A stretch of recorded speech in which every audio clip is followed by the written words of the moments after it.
Panama हंगामा, नैब की कार्रवाई, कौमी असम्बली के स्पीकर ने क्या कर दिया, होगा अहम इंकशाफ। तलबी का नोटिस नहीं मिला, शरीफ खानदान की रट, नैब ने हार न मानी और क्या फैसला कर दिया, हम बताएंगे। हमें फ़ख्र है अपने पाकिस्तानी होने पर, हमें फ़ख्र है अपने बोल वाला होने पर। प्रोग्राम में मैं हूं आपकी मेज़बान कुरतुलैन और मेरे साथ तशरीफ़ फरमा हैं असरा आमिर, उज़्मा इजाज़ ख़ान और नादिया फ़ारूक। और आज हमारे साथ हमारे प्रोग्राम में जो स्पेशल गेस्ट मौजूद हैं उनका ताल्लुक़ है पाकिस्तान पीपल्स पार्टी से, जनाब ताज हैदर साहब। सर, आपको भी प्रोग्राम में खुशामदीद कहेंगे। प्यारे पाकिस्तान को पाकिस्तान के number 1 show news alert with super woman में खुशामदीद।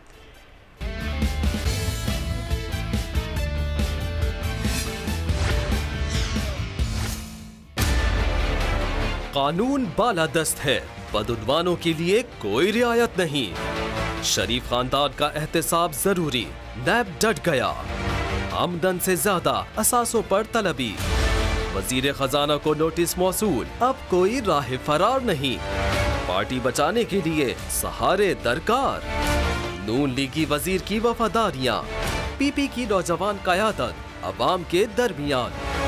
नैब में पेशी, शरीफ खानदान की शराई, नजरे सानी का इंतजार, या होंगे बिरादरान गिरफ्तार। व्यूअर्स, प्रोग्राम का बाकायदा आगाज़ करते हैं और आपको बताते चलें कि आज हमारे साथ जो मज़ीद गेस्ट मौजूद होंगे उनका ताल्लुक़ पाकिस्तान पीटीआई पाकिस्तान तहरीक इंसाफ हलीम आदिल शेख हैं और इसके अलावा एडवोकेट हैं अज़हर सदीक साहब। इसके अलावा हम आपसे भी बात करेंगे सर, लेकिन सबसे पहले जो हम आपको बताते चले अहम खबर वो ये है कि आज बिलावल भुट्टो जरदारी मानसहरा में जलसे से खिताब करेंगे, उनकी तरफ भी हम आपको लेके जाएंगे। लेकिन आज जो सबसे पहले खबर के हवाले से हम बात करेंगे वो ये है कि हमने देखा जब से पनामा फैसला सामने आया, हमें मुस्लिम लीग नून की हुकूमत एक बौखलाहट का शिकार नज़र आई। हमने जीटी रोड का जलसा भी देखा और कल भी नैब में तलबी के मामले पर जो जिस तरह का रवैया इख्तियार किया मुस्लिम लीग नून ने, शरीफ खानदान पेश नहीं हुआ। हमें साफ नज़र आया कि किस तरह से वो इदारों से भी टकराव चाहता है और वो अदालतों का भी एहतराम नहीं करते हैं। इस तमाम सूरत हाल पर भी हम बात करेंगे। लेकिन जो आज बहुत अहम बात हुई वो ये है व्यूअर्स कि आज किस तरह से एक आला तरीन मोअज़्ज़ज़ तरीन जज साहब जो हैं आसिफ सईद खोसा, उनके अगेंस्ट रेफरेंस दायर किया गया कौमी असम्बली के स्पीकर अयाज सादिक की जानिब से। एक बहुत शर्मनाक बात भी है, उन्होंने एक रेफरेंस दायर किया है जिसमें उन्होंने ये कहा है, ये मौक़िफ़ इख्तियार किया है कि उन्हें क्यों कहा गया कि वो नवाज़ शरीफ की फेवर कर रहे हैं या उन्होंने उनकी तरफदारी की है। इस तरह का मौक़िफ़ उन्होंने इख्तियार किया है। इस हवाले से भी हम अपने गेस्ट से भी बात करेंगे। सर, हम जानते हैं कि जिस तरह से पाकिस्तान मुस्लिम लीग नून है, हमने देखा है कि हमेशा से इन्होंने किस तरह अदलिया को निशाना बनाया, ये अदलिया पर हर तरह से वार करते रहे। लेकिन अब जो इन्होंने मौक़िफ़ इख्तियार किया है और जिस तरह से ये अयाज सादिक साहब ने जिस तरह अटैक किया है, एक इन पर रेफरेंस दायर किया है एक मोअज़्ज़ज़ तरीन जज पर, क्या कहेंगे इस हवाले से? देखिए, रेफरेंस भेजना वो उनका हक़ है, लेकिन बड़ी बात यह है कि अगर अदालत ने ये महसूस किया है कि स्पीकर जानिबदार हैं तो ये भी बहुत संजीदा बात है। लेकिन सर देखें, अगर अयाज सादिक साहब की हम बात करें तो गुज़श्ता रोज़ कुछ दिन पहले उन्हीं का ये कहना था कि मेरे लिए अब भी नवाज़ शरीफ ही वज़ीर आज़म है। तो इस बात से तो मेरे ख्याल से साफ बात ज़ाहिर होती है कि उन्होंने क्या गलत कहा कि आप तरफदारी कर रहे हैं या आप गैर जानिबदार नहीं हैं। तो क्या इस हवाले से आप क्या कहेंगे, ये किस तरफ जाती है बात, ये हमें किस तरफ लेके जा रहे हैं? स्पीकर को जो कानून है उसका पाबंद होना है, यानी स्पीकर कानून से बाला नहीं।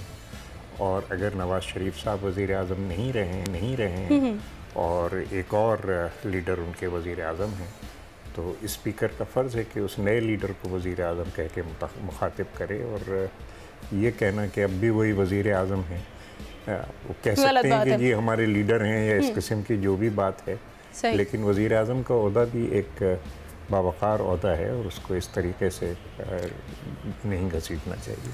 बिल्कुल। देखिए सर, जिस तरह हम देखते हैं कि हमने ओवरऑल देखा, अब नून लीग को हम देख रहे हैं कि जितनी ज़्यादा बौखलाहट का वो इस वक्त शिकार नज़र आ रही है। किस तरह से जीटी रोड में हमने देखा, जहाँ पे इन्होंने जलसे किए, जहाँ पे इन्होंने खिताबात किए, इन्होंने डायरेक्टली अदालतों को, अदलिया को, मोअज़्ज़ज़ जज साहिबान को इन्होंने तनकीद का निशाना बनाया। ये किस तरह से किस तरफ लेके जा रहे हैं हमारे मुल्क को? क्या ये इम्पैक्ट दे रहे हैं, क्या तासुर दे रहे हैं ये कौम को? देखिए, कोशिश उनकी यही है कि जो असल मामला है उससे लोगों की तवज्जो हटाई जाए जी।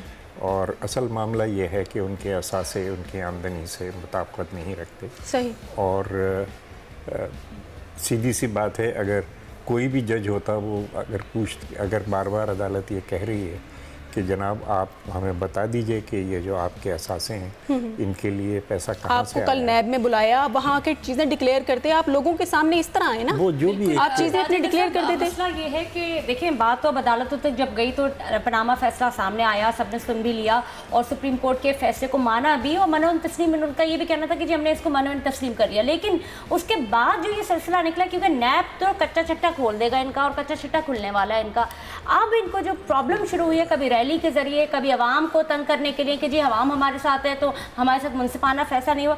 एक चीज़ जो बहुत ही अहम है, अगर अब ये नैब में पेश होते हैं, अभी पेश नहीं हुआ लेकिन नैब बहरा लेने घसीटेगा, निकलेंगी चीज़ें, फिर क्या करेंगे? और पीपल्स पार्टी फिर किस तरह से देख रही है अगर ज़ाहिर करप्शन सामने आ गई तो? नहीं, मतलब क्या चीज़ें निकलेंगी? नहीं, मसला ये है कि गुज़िश्ता रोज़ नैब ने उनको बुलाया था, जिस पर वो नहीं आए, नैब के दफ्तर में हाजिर नहीं हुए। और अब सुना ये जा रहा है कि नवाज शरीफ का कहना यह है कि जो उन्होंने अपील दायर की है नजर सानी की, जब तक उसका जवाब नहीं आएगा उस वक्त तक वो नैब में प्रेजेंट नहीं होंगे। तो एक तो ये कानूनी तौर पर भी गलत है, मेरा ये ख्याल है पर्सनली। आप क्या कहते हैं? मैं कह नहीं सकता, मतलब ये सब टेक्निकल बातें हैं, लेकिन ये कि क्या चीज़ें बाहर आएंगी या सुप्रीम कोर्ट ने वॉल्यूम 10 की बात है सर, अगर वॉल्यूम 10 खुल जाता है। अच्छा सर, वैसे पीपल्स पार्टी का स्टांस क्या कहते हैं सर? अगर आप जानना चाहें तो पाकिस्तान पीपल्स पार्टी का एक स्टांस हमने जो सुना और देखा वो ये कि जी हर जमात को अपना टेन्योर मुकम्मल करना चाहिए और पाकिस्तान पीपल्स पार्टी ने उनका साथ भी दिया है।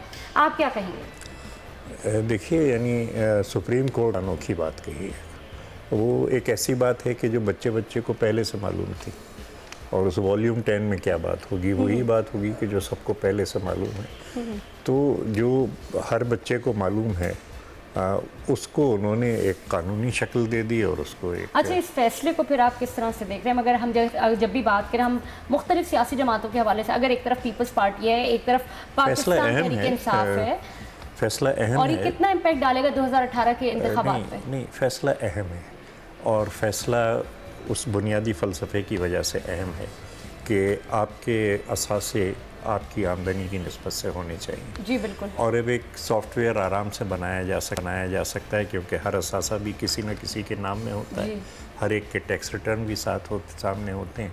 वो सॉफ्टवेयर ख़ुद बता देगा कि इतनी आमदनी में इतने असासे बनाना मुमकिन था या नहीं। ये वो बात है जो खान लियाकत अली ख़ान ने 1946 में, जिस वक्त वो वज़ीर ख़ज़ाना थे मुत्तहिदा हुकूमत हिंदुस्तान की, ये उसूल वो सामने लाए थे। बल्कि एक तारीख़ भी है इस उसूल की। सैयदना उमर फ़ारूक ने जिस वक्त कहा, उनसे सवाल हुआ कि इस एक चादर में आपका कुर्ता कैसे बन गया, तो ये कि हुक्मरानों को जवाबदेह होना पड़ता है। बिल्कुल। और उनके जो भी असास हैं, चाहे से वो एक कुर्ता ही हो, उसका भी वो उनके आमदनी के से मुताबिकत रखता हो, और एक जवाब दिया गया वहाँ पे। ठीक है। तो अब जी पीटीआई के रहनुमा सर, पीटीआई के रहनुमा हलीम आदिल शेख भी हमारे साथ मौजूद हैं। तो बात करने जी जी जी, आप प्लीज़ सर बात कंप्लीट कीजिए। बात ये है कि ये पाकिस्तान के अंदर इस फैसले के ज़रिए ये उसूल पहली दफ़ा मुरतब हुआ है। सही सही। कि अगर आपके असाद से आपकी आमदनी से मुताबिकत नहीं रखते तो ये बात, अब जो बात होनी चाहिए मज़ीद वो ये है कि अगर बैरून मुल्क आपके अकाउंट हैं या टैक्स हेवन्स में आपने अकाउंट रखे हैं तो आपने जुर्म किया। ये चीज़ अभी तक नहीं आई। सर आप हमारे साथ ही हैं, आपसे तो हम बातें करते ही रहेंगे। इस वक्त हमारे साथ एक और भी पीटीआई के हलीम आदिल शेख साहब, उन्होंने भी हमें ज्वाइन किया है। सर आपको प्रोग्राम में खुशामदीद कहते हैं। आप बताइए, आज जो जिस तरह से हम देख रहे हैं कि किस तरह बुखलाहट का शिकार है मुस्लिम लीग नून, और आज जो स्पीकर अयाज सादिक ने रेफरेंस दायर किया है मौजूद जज आसिफ सईद खोसा के ऊपर, आप उसके हवाले से क्या कहना चाहेंगे?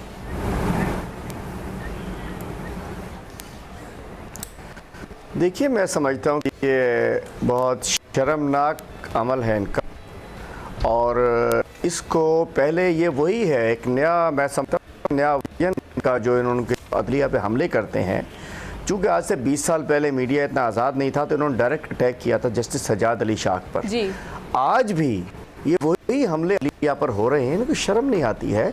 और देखिए किस अंदाज से कंटिन्यूटी है, जिस तरीके से शरीफ साहब ने जब वो उस रैली में निकले थे, अपनी एक हौसला रैली पर निकले थे, अपनी एक पटवारियों की, पदारियों की, सरकारियों की, हवारियों की रैली पर निकले थे, उस वक्त भी कहते थे 5 लोगों ने मुझे घर भिजवा दिया, मुझे क्यों निकाला 5 लोगों ने। 5 लोग नहीं थे, मोजेस जस्टिस साहिबान थे। अच्छा, हलीम आदिल शेख साहब ये बताइएगा कि कल नवाज शरीफ साहब पेश नहीं हुए अदालत में, और अदालत में वो पेश होने का इरादा भी नहीं रखते। उन्होंने ये कहा है कि वो उस वक्त तक अदालत में नैब के थ्रू पेश नहीं होंगे उनके सामने जब तक सुप्रीम कोर्ट में उनकी जो अपील है नजरसानी की उस पर कोई फैसला नहीं आ जाता। ये मुझे लगता है अब बराह रास्त इदारों का टकराव चाह रहे हैं। आप क्या कहेंगे इस मामले पर? देखिए एक पूरी मेरी बात होने दीजिए। मैं आपको बता रहा था कि ये उसकी कंटिन्यूटी थी, जो उन्होंने नवाज शरीफ ने जो तकरीर की अपनी रैली के दौरान, उसकी कंटिन्यूटी है, जो कि अयाज सादिक ने रेफरेंस भिजवाने की कोशिश की है। कि वही बात, अयाज सादिक को तो रिजाइन कर देना चाहिए। ये गैर से वो सियासी है, ये वो स्पीकर कौमी असम्बली है। जिस अंदाज से उन्होंने आज रेफरेंस भिजवाने और उसके बाद अटॉर्नी जनरल साहब कहते हैं कि नहीं है, भेज रहे हैं हम, लेकिन ये ब्लैकमेल करना चाहते हैं, या अदलिया पर असरअंदाज होना चाहते हैं, अदलिया को कमजोर करना चाहते हैं। और कल जो नवाज शरीफ नैब कोर्ट की बात नहीं, कल नैब ने उनको बुलाया था, वो इसलिए बुलाया था उनको कल नैब ने कि वो जो कहते हैं क्यों निकाला। कल जाते तो नैब बताती कि आपको क्यों निकाला। इतने सारे रेफरेंस खुलते, 3000 करोड़ की करप्शन की वहां सामने आना था। मैं समझता हूं। और देखिए ये जो कहते हैं ना, हमने जो दरखास्त दायर की हुई है उसके बाद हम जाए, ऐसी बात नहीं है। जब तक कोई ऑर्डर नहीं मिलता, जब तक स्टे नहीं होता, जब तक जो रिव्यू पिटीशन है उसके अंदर किसी किस्म का कोई रिलीफ नहीं मिलता, तो ये कहीं से साबित नहीं हो सकता। ये जस्ट मुझे तो लगता है कि ये कुलसूम नवाज साहिबा चली गई हैं और अब पीछे किसी दिन कहेंगे जी उनकी तबीयत खराब होगी, ये हो गया वो हो गया, और ये और कल मरियम नवाज भी यहाँ से भाग लेंगे। जो लग रहा है हमें कि उन्होंने राह फरार इख्तियार करनी है। ठीक है हलीम आदिल शेख साहब, बिल्कुल आपने दुरुस्त कहा, लेकिन साथ ही साथ अगर इस शाही खानदान के हवाले से हम बात करें, इस आला खानदान, इस खादिम आला के हवाले से हम बात करें, जब इनके हवारियों, इनके रिश्तेदारों के हवाले से बात करें, तो बहुत सारे ऐसे नाम है जो सामने आते हैं, जिसमें तारिक शफी का नाम भी है और जिसमें इसाक डार जो कि वजीर खजाना भी है उनका भी नाम है। और 23 अगस्त को नैब ने उन्हें भी तलब कर दिए। और न सिर्फ ये कि वो उनको मना करें या ये कहें कि जी हमें तो किसी किस्म का नोटिस नहीं मिला, उनको नोटिस भी भेज दिया गया। अब आप ये बताइए कि वजीर खजाना साहब को नैब ने तलब कर लिया 23 अगस्त को, एक एक करके तमाम ताने बाने जो हैं वो जो उलझे हुए थे वो खुलते चले जा रहे हैं। मुझे बताएं कि एक तरफ हम बात करते हैं शाही खानदान की, लेकिन जब उनके रिश्तेदारों के हवाले से बात करते हैं तो हमें कहाँ लगता है कि ये गुत्थियां मजीद सुलझेंगी। ज़ाहिर हर बंदा अपने आप को बचाने की कोशिश तो करेगा। देखिए मैं समझता हूँ कि अब इनका गेम ख़त्म हो चुका है। आहिस्ता आहिस्ता मतलब ये बचना चाह रहे हैं, लेकिन और ये इदारों से लड़ना चाह रहे हैं। ये फौज को इनडायरेक्टली प्रेशर में लेना चाह रहे हैं। जो बयान वो एक और बिल्ली थैले से बाहर आ गई, बिल्ला परवेज़ रशीद कल से आ गई जी, वो देखें डॉन लीक्स में ये हो गया, वो बिल्ला थैले से बाहर आ गई, उसने अपनी स्टोरी शुरू कर दी। मुशाहिदुल्लाह थैले से बाहर आ गया, उसने अपनी स्टोरी शुरू कर दी। इसाक डालर जो है इसने पकड़ा जाना है, तारिक शफी भी नहीं गया। ये कोई बात सलामत है? हम इनकी रियाया हैं कि ये दिल करें इनका करें, ये अदलिया को अटैक करें, ये बच्चे भिजवा दें और उसके बाद जाए फिर ना जाए। मतलब किस क्या खानदान है ये? उसके ऊपर अगर इनकी गिरफ्त हो गई नैब की तो क्या किया जाएगा? तो फिर क्या करेंगे सागवार साहब? अल्टीमेटली जी नैब नोटिस में नहीं जाएंगे, वो खुद ब खुद का कार्रवाई शुरू कर देंगे। वो एक्सपायर 3 रास्ते हैं इनके पास। या तो कहेंगे जी ठीक है ये 3000 करोड़ की करप्शन है, हम प्ली बार्गेन करते हैं, हमसे पैसे ले लो, या तो जाएंगे या ये भाग जाएंगे, या पेश हो गए तो उनको वो गिरफ्तारी देनी पड़ेगी। भागने का रास्ता नहीं है। इस मुल्क के पैसे लूटे, इस कौम के पैसे लूटे हैं और हमारे कायद इमरान खान ने इनको यहाँ ला खड़ा कर दिया है। अब ये देखिए चोर भी होता है, आखिरी वक्त तक कोशिश करता है। इन्होंने बीच में कोशिश की थी कि आवाम को कहेंगे जी मैं तो बड़ा मिस्कीन, मुझे क्यों निकाला, दुनिया को पता चल गया और सबको पता चल गया आपने की। कल ही जब नैब जा रहे थे ना, देखिए वो जो नाअहली थी तो स्टार्टर था। मैं बार बार कहता हूँ कि वो तो स्टोरी थी, असल स्टोरी तो कहानी कल से स्टोरी शुरू हुई है, असल बात शुरू हुई है वहाँ। बिल्कुल आपका पॉइंट ठीक है अली आदिल साहब, यहाँ पर मैं बात करूंगी ताज हैदर साहब आपसे। ख्वाजा साद रफीक का ये कहना है कि नून लीग ने हमेशा हर मुश्किल वक्त में पाकिस्तान पीपल्स पार्टी का साथ दिया। तो ये किस मुश्किल वक्त की बात करते हैं? अगर हम मेमो गेट्स का स्कैंडल की बात करें या फिर हम बात करें गिलानी केस की, तब भी हमने देखा कि नून लीग और पाकिस्तान पीपल्स पार्टी में तनाव ही था। तो ये किस मुश्किल वक्त की बात करें? हमारे मुश्किल वक्त तो इनकी वजह से आए थे तो मुश्किल वक्त के लाने वाले ये थे।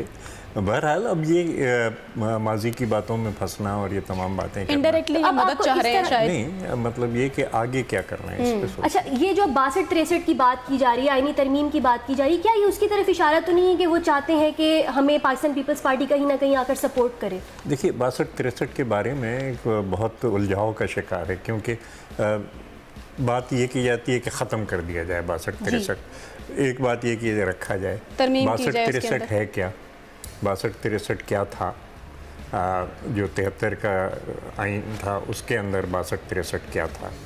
और तो हमारा मौक़िफ़ ये है कि जो 63 के अंदर 73 के आइन के अंदर आर्टिकल 62-63 था उसको उसी शक्ल के अंदर ले आया जाए, और न सिर्फ उसको लाया जाए बल्कि ज़ियाउल हक़ की 8वीं तरमीम के ज़रिए या प्रेसिडेंशियल ऑर्डर्स के ज़रिए जो भी बिगाड़ लाए गए हैं पाकिस्तान के आइन में उन सबको दुरुस्त किया जाए।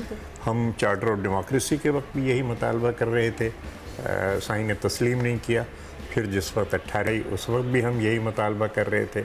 नवाज़ शरीफ साहब ने बिल्कुल कहा कि जी हम फिर तरमीम नहीं होने देंगे, अगर आप इस बात पर ज़िद करेंगे। हम एक कदम पीछे हटे, लेकिन ये कि अब वक्त आ गया है कि ज़ियाउल हक़ की लाई हुई तमाम तरमीम और उनके प्रेसिडेंशियल ऑर्डर्स वो आइन से निकाले जाए और ठीक है। आइन को दुरुस्त किया ठीक है जी, ताज हैदर साहब आपने अपना मौक़िफ़ बयान किया इस हवाले से। व्यूवर्स, यहाँ पर वक्त होता है एक छोटे से ब्रेक का, हम दोबारा वापस आएंगे, मज़कस करेंगे, कुछ ख़वातीन से रिलेटेड भी हम बात करेंगे। वापस आकर हमें थोड़ा सा वक्त दीजिए और एक ब्रेक पे चलिए।